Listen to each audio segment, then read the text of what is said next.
الحمد لله والصلاة والسلام على رسول الله وعلى آله وصحابته أجمعين. اللهم تقبل منا إنك أنت السميع العليم وتب علينا إنك أنت التواب الرحيم. أما بعد، سورة الفيل يقول الله تبارك وتعالى: بسم الله الرحمن الرحيم. ألم تر كيف فعل ربك بأصحاب الفيل ألم يجعل كيدهم في تضليل وأرسل عليهم طيرا أبابيل ترميهم بحجارة من سجيل فجعلهم كعصف مأكول. N'as-tu pas vu comment ton Seigneur a agi envers les gens de l'éléphant? N'a-t-il pas rendu leur ruse complètement vaine et envoyé sur eux des oiseaux par volée qui leur lançaient des pierres d'argile, et il les a rendus semblables à une paille mâchée. Donc comme on a vu hier, Surat al-Fil et Surat Quraysh, c'est deux sourates dans lesquelles Allah Azza wa Jal rappelle aux gens de Quraysh les bienfaits qu'il leur a donnés.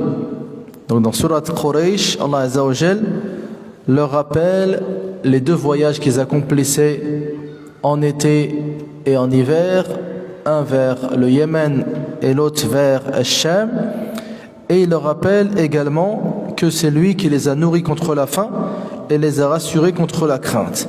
Ici dans Surat Al-Fil, Allah Azza wa Jal rappelle aux gens de la Mecque que une armée immense voulait détruire la Kaaba, donc détruire la Mecque, et que Allah Azza wa Jal, c'est lui qui les a repoussés.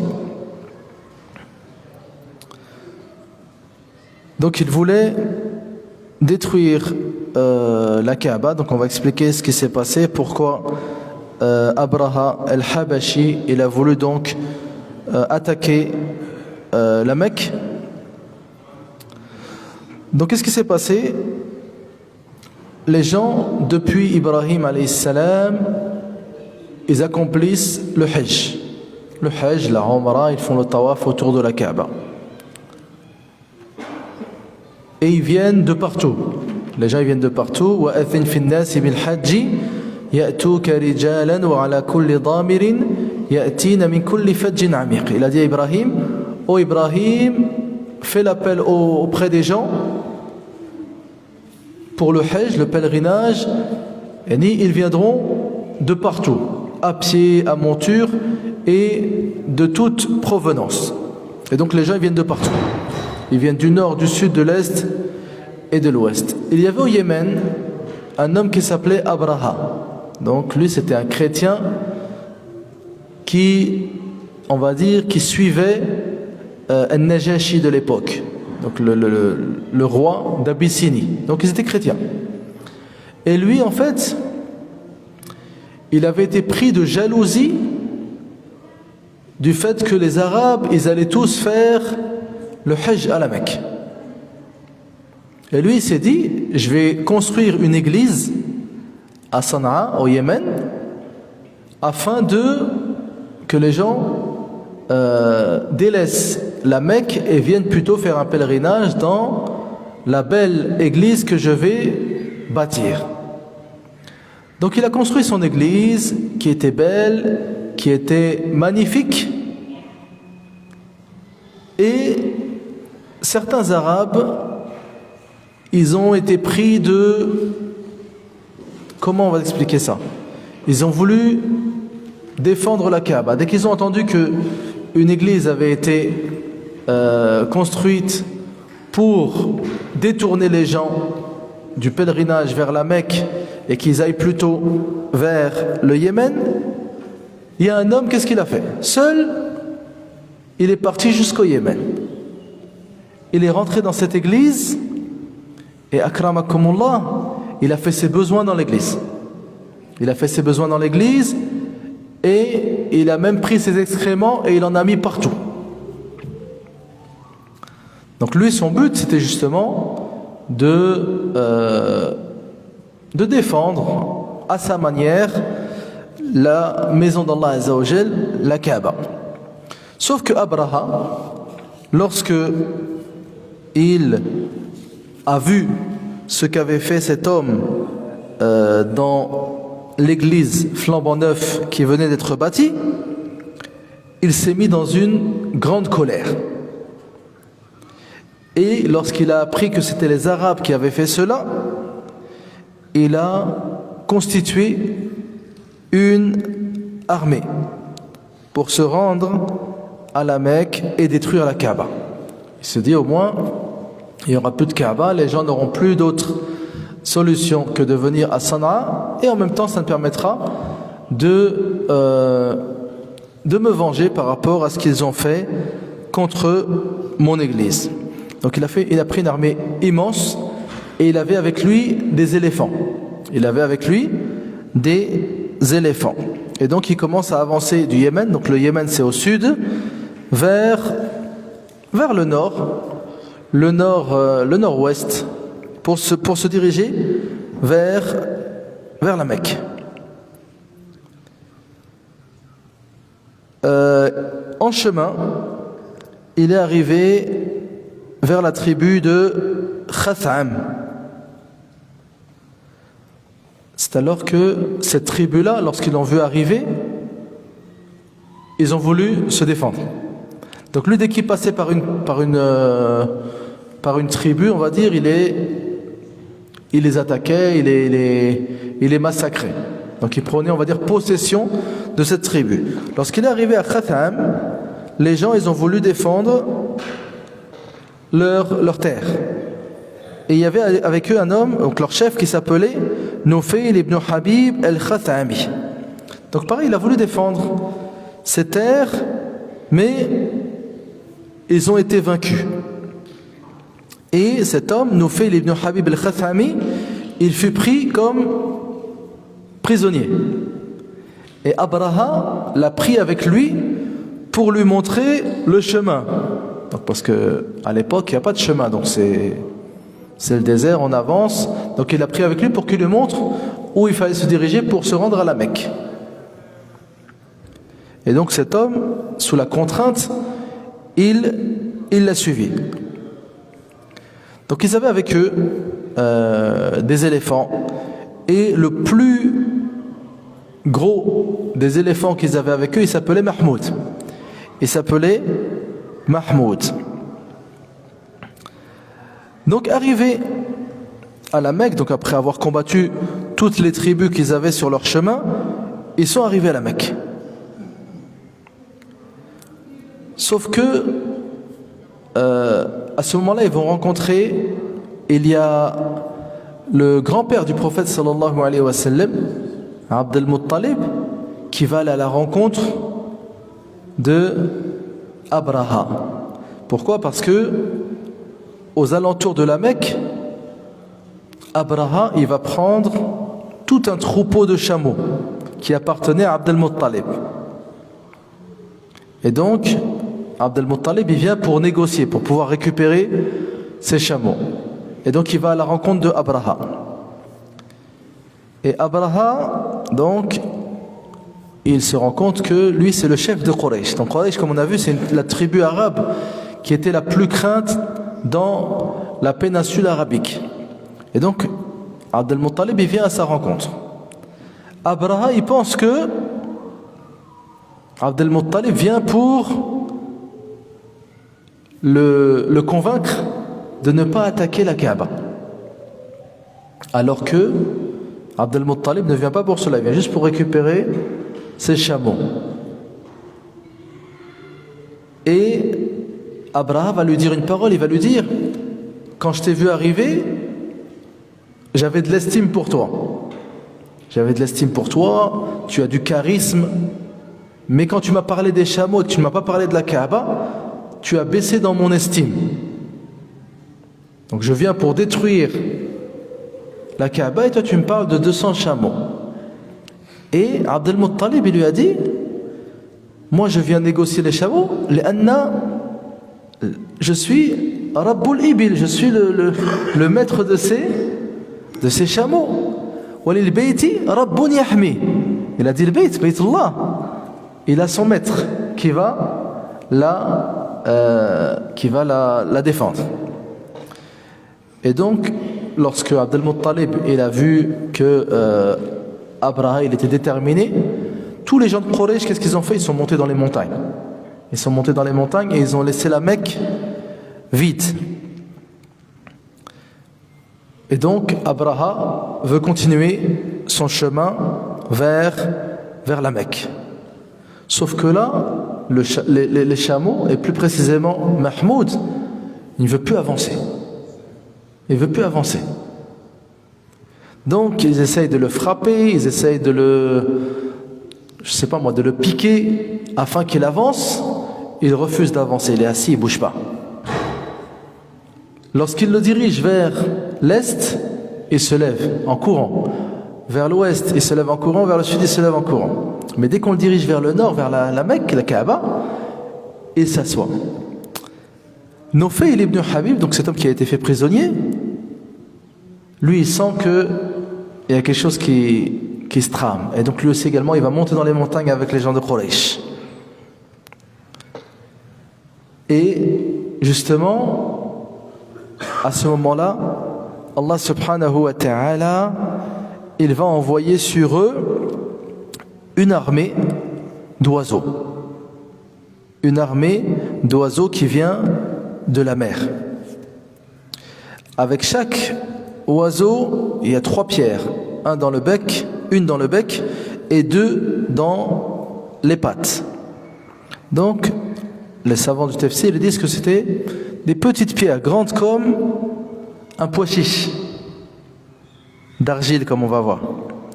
Et donc, elle les lâche sur Abraha et son armée. Donc dès qu'il y en a un qui est touché par une de ces pierres, il périt aussitôt. Donc, certes, eux, ils commencent à prendre la fuite, l'armée de Abraha, et ils appellent Nufayl ibn Habib.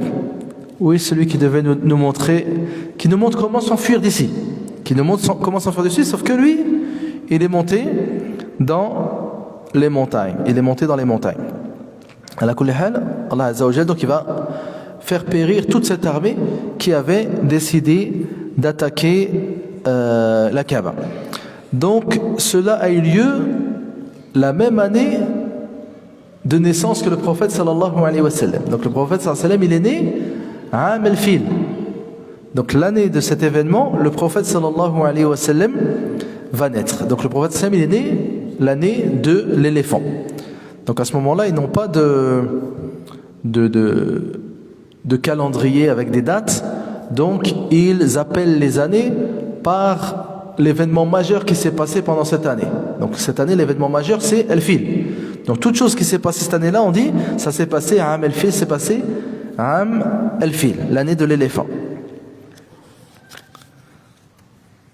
Et donc ce bienfait, c'est un bienfait qu'Allah Azza wa Jal a donné aux habitants de la Mecque. Donc il a préservé leur ville et il a préservé la Kaaba qui était sur le point d'être détruite par Abraha et son armée. Donc certains ils pourraient dire, comment ça se fait que Allah Azza wa Jal il défend sa Kaaba qui est sous le contrôle de polythéistes, des gens qui adorent autre qu'Allah Azza wa Jal. En effet, autour de la Kaaba, il y a des statuettes, il y a des idoles. Donc Allah défend la Kaaba face à des chrétiens. Donc les chrétiens, qui sont des gens du livre, qui sont quand même plus proches de l'islam que ces gens-là. La réponse est que donc la Kaaba elle a été préservée comme, on va dire, comme introduction à la prophétie du prophète Mohammed sallallahu alayhi wa sallam. En effet, le prophète sallam, donc cette année-là, il va naître. 40 ans après, il va recevoir la révélation alayhi salatu wa sallam à la Mecque. Donc il faut que la Kaaba reste. Donc Baytullah al-Haram, le prophète sallallahu alayhi wa sallam est la continuité des prophètes. C'est-à-dire, il suit Millat Ibrahim alayhi salam, il suit la religion de Ibrahim qui est celui qui a bâti la Kaaba. Donc voilà pourquoi Allah Azza wa Jal, il a secouru Bayt Allah al-Haram, pas forcément pour Quraysh, mais comme introduction et événement précurseur de l'arrivée du prophète Mohammed sallallahu alayhi wa sallam. Donc ensuite le prophète sallallahu alayhi wa sallam justement, il va appeler les musulmans à vénérer, à respecter Bayt Allah al-Haram. Donc il nous dit Alam tara kayfa fa'ala rabbuka bi ashabil fil alam yaj'al kaydahum fi tadlil. C'est-à-dire, n'as-tu pas vu comment ton Seigneur a agi envers les gens de l'éléphant? N'a-t-il pas rendu leur ruse complètement vaine? Et en effet, donc ils avaient préparé une armée, ils avaient tout mis en place pour détruire la Kaaba, et Allah Azza wa Jal les a fait périr. Donc comment il les a fait périr? Wa arsala alayhim tayran ababil. Il a envoyé sur eux des oiseaux par volée, et ni par groupe. Donc ils sont venus par groupe depuis la mer. Comme on a vu, chaque oiseau avait avec lui 3 pierres, une dans ses pattes et une dans son bec. Donc il lâchait sur ces gens-là. Tarmihim bihijaratin min sijil. Donc en leur lançant des pierres d'argile. Des pierres d'argile. Qila, donc l'argile, c'est de la comment dire, une sorte de terre avec de l'eau qui est chauffée. Donc c'est ça qui donne de l'argile. Qila annaha tubikhat binari jahannam. Donc il a été cuite cette argile avec le feu de l'enfer. Qila anna ala kulli hajar ism ala asma al-qawm. Il est dit, Allahu A'lam, que sur chaque pierre, il avait le nom de chaque membre de l'armée de Abraha. فَجَعَلَهُمْ كَعَصْفٍ مَأْكُولٍ. Donc cette armée, comment elle est devenue? Donc il y avait des éléphants, il y avait des combattants, et toute cette armée, elle est devenue comme عَصْفٍ مَأْكُولٍ, de la paille mâchée. C'est pas seulement de la paille mâchée, comme si un animal, il avait pris la paille, il l'avait mâché, il l'avait rejeté. Donc une armée immense, voilà comment Allah Azza wa Jal l'a rendu. Donc ils n'ont obtenu rien de ce qu'ils recherchaient. Donc il est dit, Allahu A'lam, également que ils n'ont pas tous été atteints. Donc certains ont réussi à prendre la fuite, mais sont morts peu de temps après. Parmi eux, paraît-il, Abraha ne serait pas mort. Abraha, il aurait survécu, il serait rentré au Yémen justement pour informer les gens de ce qui lui était arrivé. Qu'il a voulu détruire la Kaaba et qu'il a été attaqué par une armée d'oiseaux afin que justement les gens se rendent compte de la gravité de ce qu'il avait voulu faire et les conséquences de vouloir attaquer Bayt Allah al-Haram et de manière générale les symboles sacrés de la religion. Et ensuite il est mort peu de temps après à Sana'a. Donc voilà ce qui est arrivé donc à cette armée, et c'est également ce qui arrive à tout tyran qui combat Allah Azza wa Jal et combat sa religion et veut souiller les symboles sacrés de la religion d'Allah Azza wa Jal. Allah Azza wa Jal nous dit وَمَنْ يُرِدْ فِيهِ بِإِلْحَادٍ بِظُلْمٍ نُذِيقُهُ مِنْ عَذَابٍ أَلِيمٍ. Donc la Mecque, c'est... Donc nous avons la Kaaba, et nous avons à la Mecque également toute une région sacrée que l'on appelle Al-Haram. Une région qu'Allah Azza wa Jal a rendue sacrée le jour où il a créé les cieux et la terre. Le jour où il a créé les cieux et la terre, cet endroit était sacré. Et par exemple à la Mecque, donc on avait vu précédemment que Allah Azza wa Jal ne nous jugera pas pour nos mauvaises pensées, sauf à la Mecque. Allah Azza wa Jal dit وَمَنْ يُرِدْ فِيهِ بِإِلْحَادٍ بِظُلْمٍ نُذِيقُهُ مِنْ عَذَابٍ أَلِيمٍ. Le simple fait de vouloir créer le désordre, les troubles à la Mecque, en soi c'est un péché, même si tu ne le fais pas. Donc pire encore si tu le fais. Donc parmi les spécificités de la Mecque, c'est que la personne justement elle est jugée en fonction de ses mauvaises intentions. Donc surtout le fait de vouloir créer le désordre et le trouble à la Mecque. Le prophète sallallahu alayhi wa sallam il nous dit Inna Allaha la yumli liz-zalimi حتى إذا أخذه لم يفلته ثم قرأ عليه الصلاة والسلام وكذلك أخذ ربك إذا أخذ القرى وهي ظالمة إن أخذه أليم شديد. Donc Allah Azza wa Jal a laissé Abraha s'approcher de la Mecque. Donc il aurait pu tout simplement le combattre justement dès Sana'a, ne même pas le laisser partir. Non, il lui a laissé l'espoir qu'il allait réussir à faire cela, à créer une armée, à avancer, à même, comme on a vu, combattre toutes les tribus qu'il trouvait sur son chemin, voire même Abd al-Muttalib, le chef des Quraysh, ne même pas négocier pour cela. Donc il se croyait fort, au-dessus de tout le monde. Rien ne lui a résisté sur son passage. Et lorsqu'il arrive à quelques kilomètres de la Mecque, il a été anéanti. Donc Allah Azza wa Jalla lui a laissé l'espoir.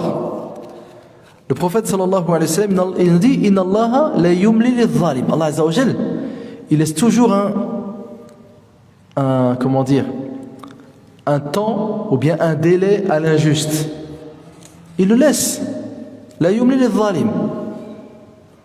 Il le laisse faire ses injustices. Sauf que, il nous dit ensuite, Hatta idha akhadahu, jusqu'au jour où Allah Azza wa Jal le saisit. Lam yuflithu. À ce moment-là, il ne peut plus prendre la fuite. Et ensuite, le prophète sallallahu alayhi wa sallam a récité, Wa kadhalika akhdhu rabbika idha akhadha al-qura wa hiya zalima.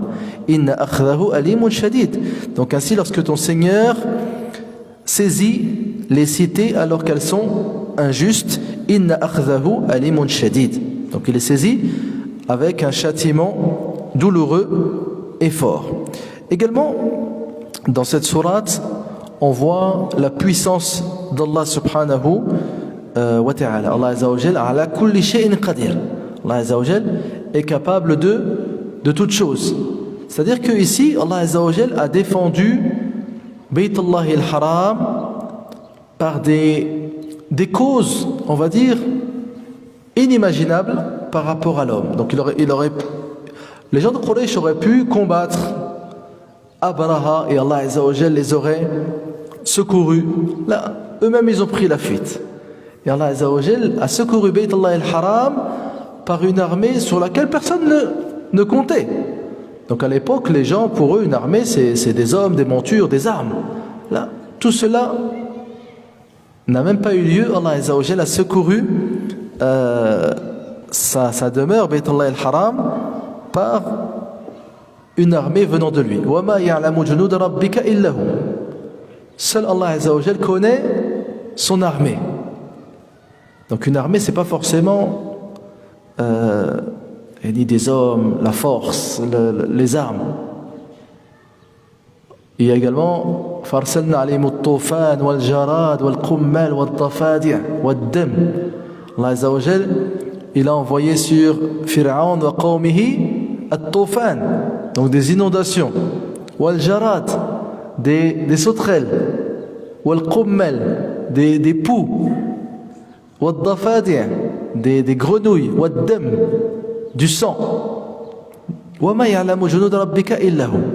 C'est Allah Azza wa Jalla seul qui connaît son armée. Donc parfois il se peut que une armée puissante elle soit mise en déroute par des choses sur lesquelles il ne s'y attendait pas. Un froid glacial par exemple, ça peut mettre en déroute une armée. Pareil, une chaleur caniculaire, ça peut mettre en déroute, etc., etc. إنما أمره إذا أراد شيئا أن يقول له كن فيكون. Allah Azza wa Jalla, lorsqu'il veut quelque chose, il suffit qu'il dise soit et elle est aussitôt. وَمَا أَمْرُنَا إِلَّا وَاحِدَةٌ كَلَمْحٍ بِالْبَصَرِ. Lorsqu'Allah Azza wa Jalla ordonne quelque chose, ça va très très vite, comme un clin d'œil. وَمَا كَانَ اللَّهُ لِيَعْجِزَهُ مِنْ شَيْءٍ فِي السَّمَاوَاتِ وَلَا فِي الْأَرْضِ إِنَّهُ كَانَ عَلِيمًا قَدِيرًا. Donc Allah Azza wa Jalla, rien, ni dans les cieux, ni sur la terre, ne peut réduire Allah Azza wa Jalla à l'incapacité. Allah Azza wa Jalla est capable de toutes choses.